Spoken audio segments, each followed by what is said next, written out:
कुछ वक्त बाद एक बूढ़ा आदमी शेखर के पास आकर बोला, मैं काफी देर से देख रहा हूँ तुम फुटपाथ पर अकेले बैठे हुए हो। कोई परेशानी हो तो मुझे बताओ। शेखर ने जब उस बूढ़े को देखा तो उसे उनमें अपने अब्बू की झलक नजर आई। शेखर ने सारा मसला उस बूढ़े आदमी को कह सुनाया कि किस तरह उसके दोस्त नितिन ने उसकी बेइज्जती करके कमरे से निकाल दिया। तुम ये क्यों सोचते हो तुम पढ़ लिख कर ही बड़े आदमी बन सकते हो? आजकल जमाना बहुत बदल गया है। मैं आपकी बात का मतलब नहीं समझा। ये सच है कि शिक्षा बहुत जरूरी है, लेकिन उससे भी ज्यादा सच ये है कि इस देश में जितने भी बड़े बिजनेसमैन हैं और बड़ी बड़ी कंपनी के मालिक हुए हैं, उन सब ने बहुत कम पढ़ाई लिखाई की थी। मेरी एक पिज्जा की दुकान है। तुम चाहो तो मेरी दुकान में काम कर सकते हो और रात में मेरी दुकान पर रुक भी सकते हो।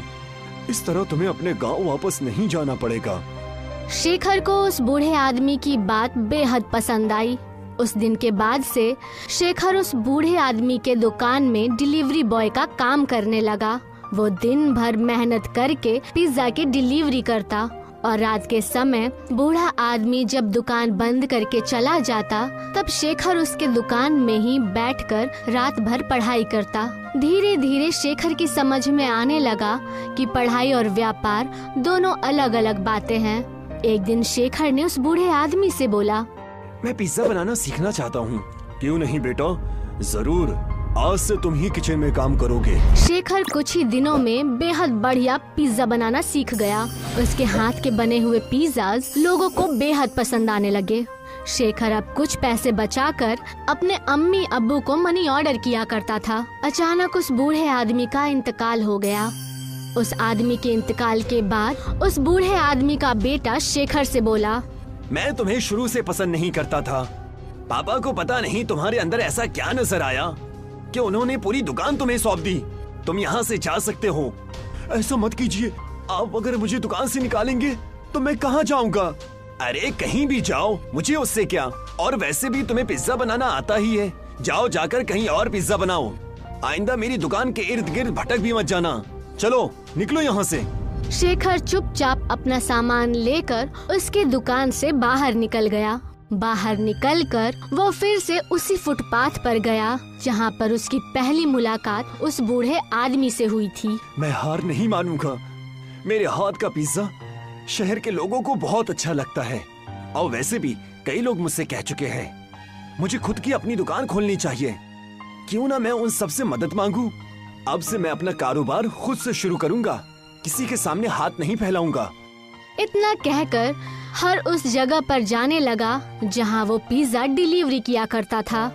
शेखर के स्वभाव को देखते हुए सभी लोगों ने उसकी बेहद मदद की और कुछ ही दिनों में शेखर ने शहर में एक अपनी छोटी सी दुकान किराए पर लेकर उसमें पिज्जा बनाने लगा। मगर शेखर की दुकान नहीं चली क्योंकि शहर में ब्रांडेड पिज्जा खाने वालों की संख्या बेहद ज्यादा थी। शेखर इसी परेशानी में रात के समय एक बेहद पुरानी बेकरी के पास बैठा हुआ था कि तभी एक आदमी की आवाज उसके कानों में टकराई। कौन हो तुम? मेरा नाम शेखर है। आप कौन हैं? मेरा नाम मोहन लाल है। वो बेकरी देख रहे हो? मैं तो काफी समय से देख रहा हूँ। वो बेकरी तो बंद पड़ी हुई है। मेरी बेकरी रात में ही चालू होती है। मेरी बेकरी में वड़ा पाव बहुत ही अच्छा बनता है। वैसे तुम क्या करते हो? अब मैं आपको क्या बताऊं बाबा, मैं पिज्जा बनाता हूँ। कुछ समय पहले मैंने कर्ज लेकर किराए पे दुकान ली थी, लेकिन पता नहीं क्यों मेरा पिज्जा लोग खरीद ही नहीं रहे। क्योंकि तुम्हें कुछ नया आइटम बनाना चाहिए बेटा। तुम वड़ा पाव पिज्जा ट्राई क्यों नहीं करते? वड़ा पाव पिज्जा? ये कैसी बातें कर रहे हैं आप बाबा?